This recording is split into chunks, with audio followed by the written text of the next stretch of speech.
alert! Learning is important, right? Yes, exactly. What a bunch of nerds. Nerd alert! Right. Marketing Architects. Hello, and welcome to the Marketing Architects, a research-first podcast dedicated to answering your toughest marketing questions. I'm Elena Jasper. I run the marketing team here at Marketing Architects, and I'm joined by my co-host, Rob DeMars, the Chief Product Architect of Misfits and Machines. Hello, Elena. Hello, we're back with your weekly Nerd Alert. Every week, I'll take a deep dive into academic marketing research and translate its complex ideas into simple, understandable language for Rob, and of course, for all of you. Are you ready to nerd out, Rob? I am. Can you hear this? Oh, ew. It's me sipping out of my Marketing Architects mug, Elena. It's making me feel like I'm ready to nerd out. How does someone get one of these mugs? They're sure nice. I don't know if we're offering those anymore. I don't know if you could promise this well, one. then never mind. But I know we just lost half of our listeners that would want a mug from that noise. So, all right, let's get into it. As always, I'll link the research that we cover in the episode notes. This week, I read Understanding Influencer Marketing, the Role of Congruence Between Influencers, Products, and Consumers by Daniel Belanchi, Luis Casalo, Marta Flavian, and Sergio Ibanez Sanchez from the University of Zaragoza. Rob, when is the last time that you bought something promoted to you by an influencer?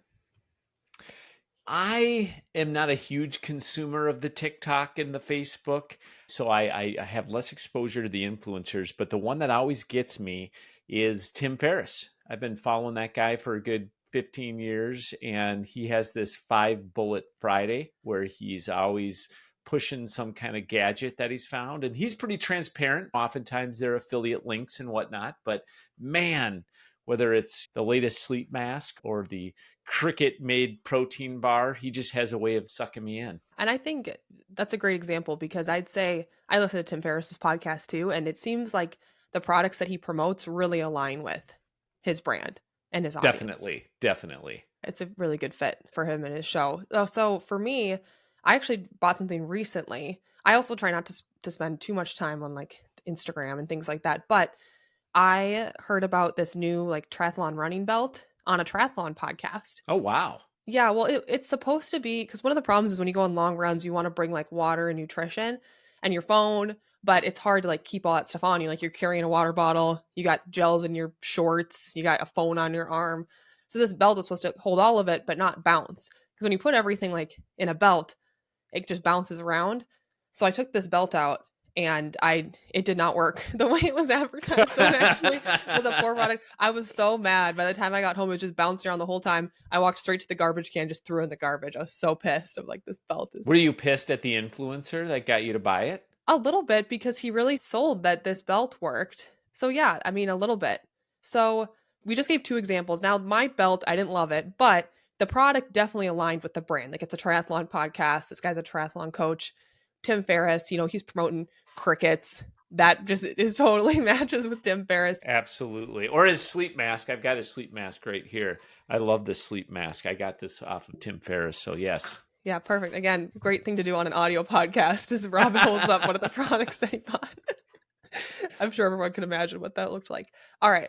So we just talked about times when the influencer has a great match with the product. Can you remember a time when you saw an ad and you were like, what the heck, this doesn't align at all with the influencer?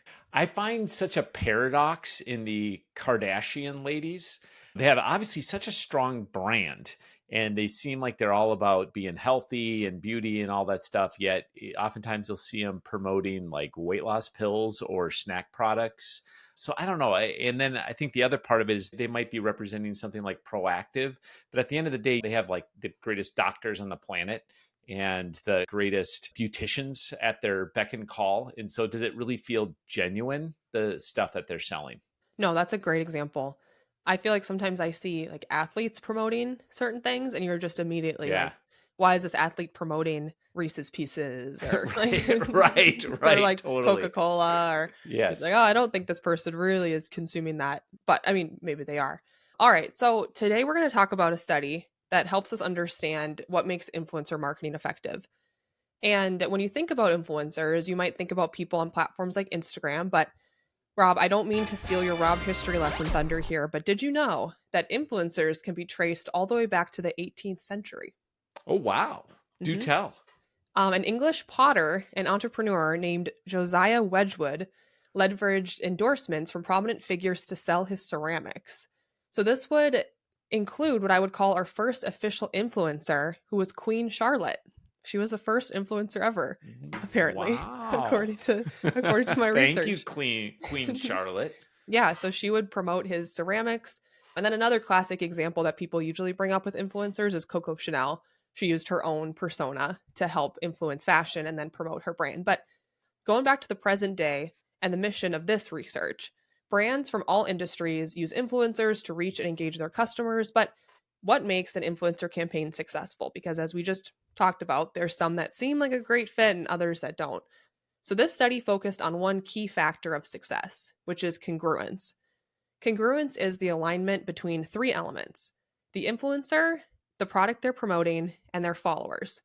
So this study explores how the relationship between these three elements determines the success of an influencer marketing campaign. These influencers started a study. They had 372 followers of a popular fashion influencer on Instagram in the UK named Zoella. This wasn't a small influencer. She had 9.8 million followers at the time of this study. And the sample was limited to female respondents, as is common in fashion sector studies, which I did not know. Most of these respondents were between 18 and 34. They had completed some college, and they had been active users for at least 1 year. They were asked to confirm their familiarity with the influencer. Her real name is Zoe Sugg, so they asked her how well they knew her age, her nationality, the reason she became famous, whether they follow her on Instagram or YouTube, and the types of videos she uploads. Then, once they went through this filtering system, the participants were asked to click a link to view her Instagram, and this led to a randomized image which featured her wearing either a congruent or incongruent outfit.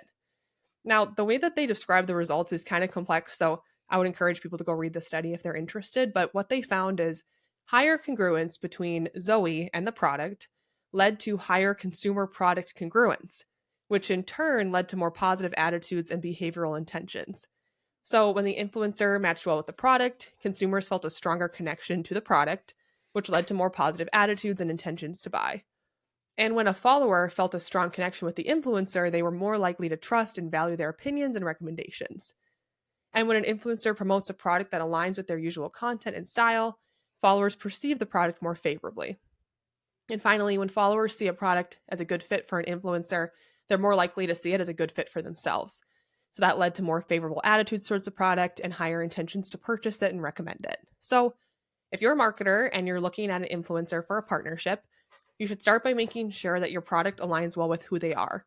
Then make sure their followers feel connected to them. And finally, create a campaign that matches the influencer's style.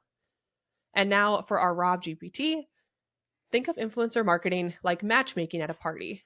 When the influencer, the matchmaker, genuinely likes the product, the guest, and introduces it to their followers or friends, the friends are more likely to trust and be interested in the guest, leading to a successful connection. If the matchmaker doesn't genuinely like or fit with the guest, the introduction falls flat and the friends are less interested. All right, I've got a couple questions. Oh no, okay. And I'm not expecting you to know the answer. I'm just more curious if you have a perspective on this. What is the difference between a celebrity endorsement and an influencer endorsing a product? Because like a celebrity influencer, if we were thinking about like a sports celebrity and whatnot, like we were talking about earlier, are they technically an influencer or are they just a highly influential person because they're famous? Versus we sort of have a preconceived notion of what an influencer is, at least I do, which is like someone who's online, who has a big following, but they're probably trying a lot of products out or they're subject matter experts in a particular area online. Does that make them an influencer? I think that like the line between just an online influencer, like someone who became famous just through social media versus like a celebrity or an athlete, I think they're blurring. Like influencers they're like celebrities. They have huge followings. People know, like, and trust them. There might be a difference in perceived quality, maybe coming from, say, someone like Simone Biles, who became famous through her athletic talent and then used that to become a very popular influencer, versus in this study, this is someone who is a pure influencer. She built her own following. She didn't leverage fame from somewhere else. So maybe there's a different perception, but this study, they didn't look at that. But that'd be interesting to see. Do consumers feel like there's a difference? I think famous is famous. sort of. Right. That's where I'm going. Like the Kardashians, right? I mean, they're famous for just being themselves, but does that make them a celebrity or does that make them an influencer? And a lot of these folks that are in social media, they're becoming famous because of themselves, because they're interesting to watch and follow. But is that just the new channel? The new medium is social media, and that's no different than a movie or a television. It's just, it gives greater access to people becoming celebrities. I don't know. I suppose some celebrities are not influencers. There are some popular actors and that don't have an online Choose following. not to, yeah. So there are some that aren't, but I'd say like very famous influencers are sort of akin to celebrities now. We haven't done a study on influencer marketing before, so I was curious about. Yeah, that was really interesting. That's it for this episode of The Marketing Architects. We'd like to thank Ayana Klaphaki for producing the show and Taylor De Los Reyes for editing. You can connect with us on LinkedIn, and if you find the show valuable, please leave us a rating and review. And if you'd like to hear more from us, subscribe to our weekly email newsletter. It's built for marketers seeking research-first analysis of the latest trends. You can go to marketingarchitects.com/newsletter to subscribe. Now go forth and build great marketing. Yeah, it's called a nerd belt, and it was supposed to be a belt. A nerd belt. Hold on Yeah. now. It's a nerd belt. It actually on says Alert. nerd on it. Yeah, it Maybe actually we should be does. selling those. I mean, we could. I don't know if that would align too well with this podcast and the purpose of it. Marketing Architects.